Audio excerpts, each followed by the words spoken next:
Dzire బండి రావాల్సింది.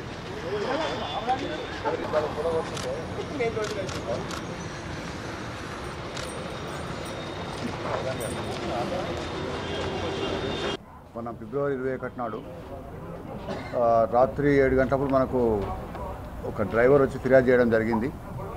ఆ డ్రైవర్ హైదరాబాద్లో చంద్రాయనగుట్ట బండ్లగూడ ప్రాంతంలోంచి ఉన్నటువంటి ఒక టొబాకో కంపెనీ నుంచి పాన్ మసాలా లోడ్ను తీసుకొని రావడం జరిగింది.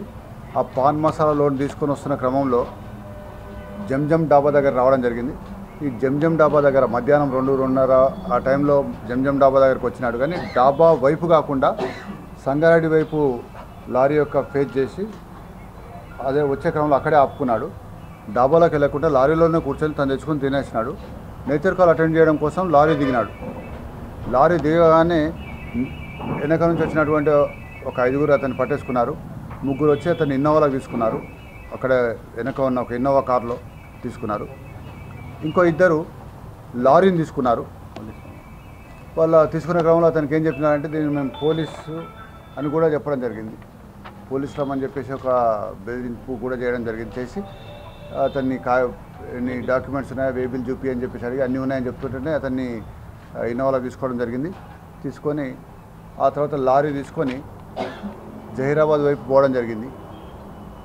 లారీ డ్రైవర్ని ఇన్నోవాలో పైకి చూడకుండా బయటికి చూడకుండా కొంచెం కిందికి వచ్చుతూ బంధిస్తూ చేయిలతోటి కొడుతూ బుద్ధేరా వైపు తీసుకెళ్ళి మళ్ళీ టోల్గేట్ లోపలికి పోకుండా యూటర్న్ చేసుకొని రావడం, బుద్ధేరా నుంచి పట్లూరు వైపు మళ్ళీ మధ్యలో అటు ఇటు తిప్పుతూ కొద్దిసేపు సమయాన్ని వృధా చేసి 6 గంటల తర్వాత అంటే ఈ లారీ స్ట్రైట్గా వెళ్ళిపోయింది. లారీ వీళ్ళు అనుకున్న ప్రదేశం చేరుకునేంత వరకు లేకపోతే మన రాష్ట్రం దాటి వెళ్ళిపోయేంత వరకు వీళ్ళు ఇక్కడ సమయాన్ని వృధా చేసి ఆ లోపల డ్రైవర్ను విడుదల చేస్తే తను ఫిర్యాదు ఇస్తాడేమో అని చెప్పేసి తీసుకొని వచ్చి గణేష్ గడ్డ నుంచి ఇస్మాయిల్ ఖాన్పేట రూట్లో ఆ తోషిబా దాటిన తర్వాత డ్రైవర్ని అక్కడ వదిలేసిపోవడం జరిగింది. ఆ తర్వాత డ్రైవర్ మెల్లిగా వచ్చి ఆ డ్రైవర్ యొక్క సెల్ ఫోన్ తీసుకోవడం వెళ్ళిపోయినారు.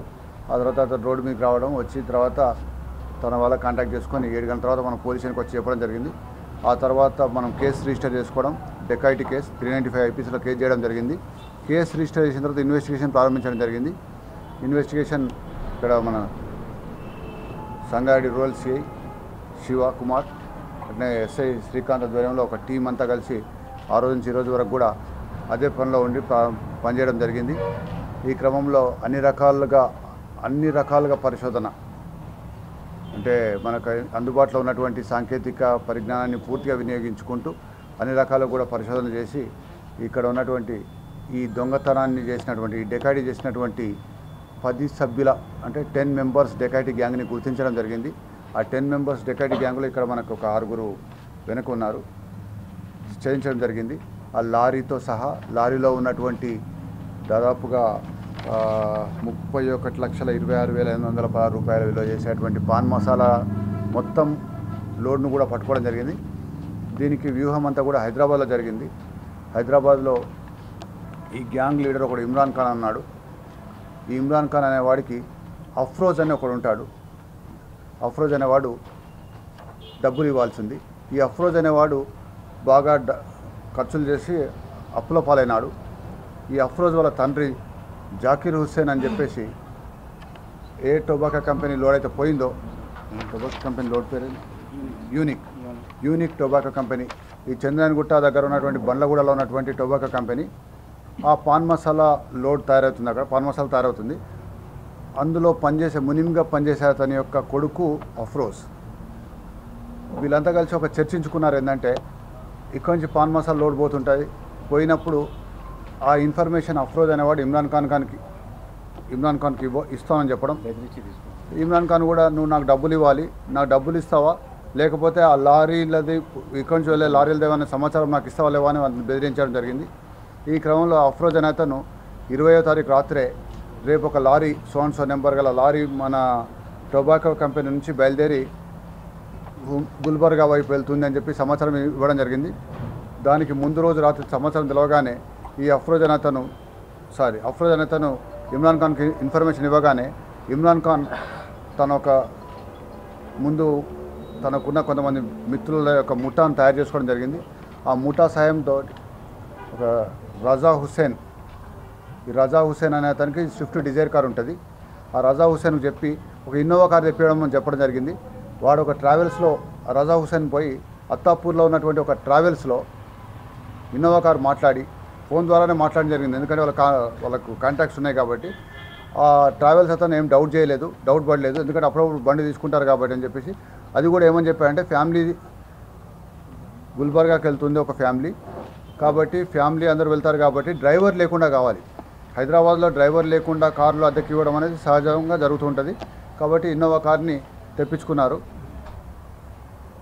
ఇతని ప్లాన్లో భాగంగా ఇన్నోవా కార్లో ఒక 5గురిని ఎక్కించాడు ఇమ్రాన్ ఖాన్.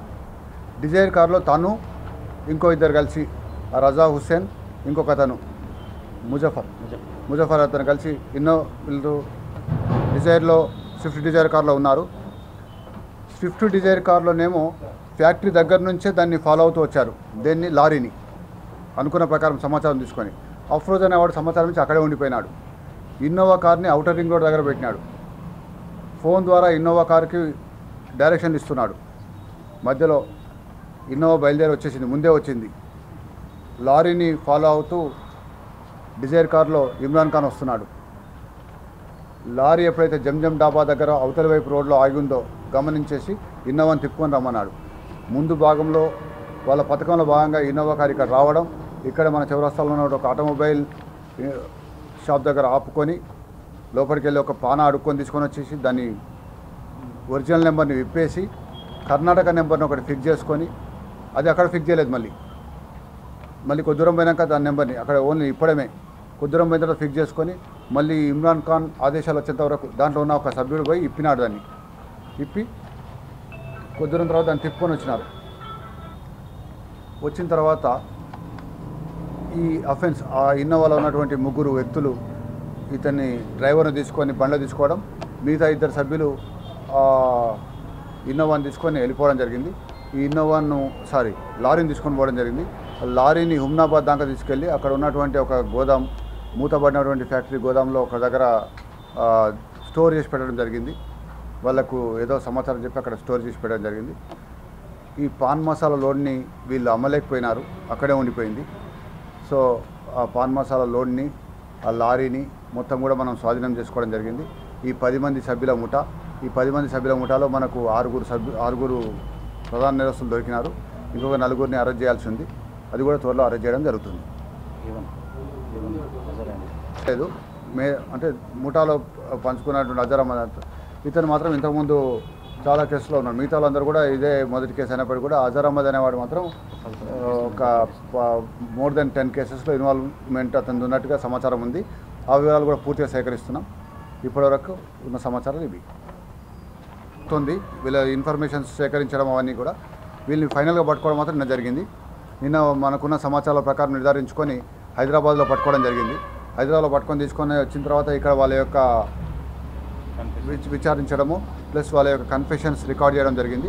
వాళ్ళ కన్ఫెషన్ తోటి మనం అక్కడికి వెళ్ళి ఎక్కడైతే లారీ ఉందో ఉమ్నాబాద్కి వెళ్ళి దాన్ని లోడ్ని తర్వాత చించోలిలో ఒక దగ్గర లారీని పెట్టడం జరిగింది, ఒక పెట్రోల్ బంక్లో.